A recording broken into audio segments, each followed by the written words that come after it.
काय मग तुमच्या पण तोंडाला पाणी सुटलं ही पाणीपुरी बघून? तर करा ना मग तुम्ही पण अशीच मस्त छान घरीच पाणीपुरी. बाहेर आपण किती पण पाणीपुरी खाल्ली ना तरी पण आपण पोट भरून खाणारच नाहीत, कारण जशी घरी आपण करतो ना आपल्याला किती पण पोट भरून खाता येते. तर इथे आहे ना कमी खर्चामध्ये मस्त मी इथं पाणीपुरी केली होती. तर आता आहे ना इथं वाटाणा नव्हता माझ्याकडे, तर मग काय केलं, छोलेच भिजत घातले आणि बटाटा. तर छोले आहे ना सकाळी भिजत घातले होते आणि रात्री करायची होती पाणीपुरी. आता रात्री सर्वजण असतात आणि मग खायला पण जरा व्यवस्थित वाटतं. आता सकाळी केलं तर सर्व आपापल्या कामाला जातात, मग त्यासाठी आहे ना रात्रीच करायची होती. तर छोले आहे ना सकाळी भिजत घातले होते, चिंच आणि छोले. तर इकडे कुकरला आहे ना बटाटे आणि छोले लावले आणि आता इकडे बटाटे होईपर्यंत ना इकडं चिंचेचं पाणी करायचं होतं. तर गूळ आणि चिंच हे पण ठेवले इकडं उकळायला. तर इथे आहे ना मस्त एकदा हलवून घेतलं सर्व एकजीव होण्यासाठी आणि मग हे दोन्ही पण आता गॅसवरती चालूच होतं. ते होते तोपर्यंत आहे ना इकडं लगेच तयारी केली पुदिन्याची चटणी करण्यासाठी. मग इथे आहे ना पुदिना, हिरवी मिरची, कोथिंबीर आणि चवीपुरतं मीठ टाकून आहे ना मिक्सरमधून ह्याचं वाटण काढून घेतलं आणि नंतर आहे ना हे जे सर्व काढलेलं मिक्सरमधलं वाटण आहे ना एका पातेल्यामध्ये टाकलं आणि आता आपल्याला आहे ना जेवढं पाणी पाहिजे ना तेवढं यामध्ये ॲड करायचं, म्हणजे जास्त पण नाही, खूप पातळ पण व्हायला नको. तर हे तिखट पाणी आहे म्हणून आहे ना जेवढं लागेल तेवढंच आपण टाकायचं. तर हिच्यामध्ये आहे ना थंड पाणी टाकलं होतं, फ्रीजमध्ये ठेवलं होतं तर खूप थंड पाणी झालं होतं. तर मस्त मग नंतर मीठ टाकलं आणि सर्व मिक्स करून घेतलं. खूप छान झालं होतं हे पाणी. आणि आता आहे ना करायचं होतं ह्याचं पाणी, चिंचेचं पाणी.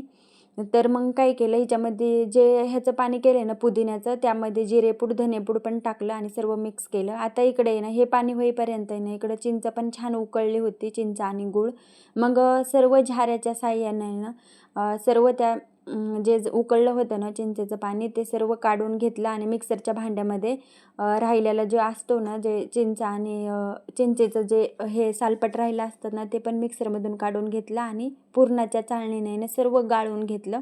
आता हे दोन्ही पाणी होईपर्यंत ना इकडं मस्त बटाटा पण शिजला होता.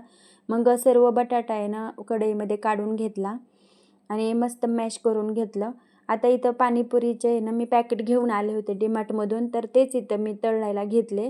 तर खूप छान पाणीपुरी झाली होती आणि सर्वांनी पोट भरून ही पाणीपुरी खाल्ली. आता तळायचे होते इथे पुऱ्या. तर कढईमध्ये तेल टाकलं आणि मग एक एक करून आहे ना मस्त पुऱ्या पण टाकल्या. तर खूप फुगल्या होत्या ह्या पुऱ्या. आता ह्या ज्या पुऱ्या आहेत ना तर मैदा आणि गहू दोन्ही मिक्स होते वाटतं. तर मग आहे ना सर्व इथं पुऱ्या हे तळून घेतल्या.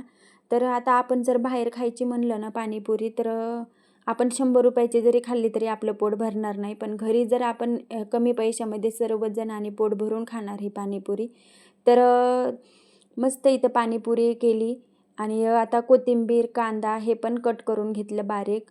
खारी बुंदी, शेव, चाट मसाला सर्व इथं तयार करून घेतलं. तर चला मग ही रेसिपी तुम्हाला कशी वाटली आणि तुम्ही पण इथे नक्की ट्राय करून पहा ही रेसिपी आणि मला कमेंट करून सांगा कशी झाली तुमची पण पाणीपुरी.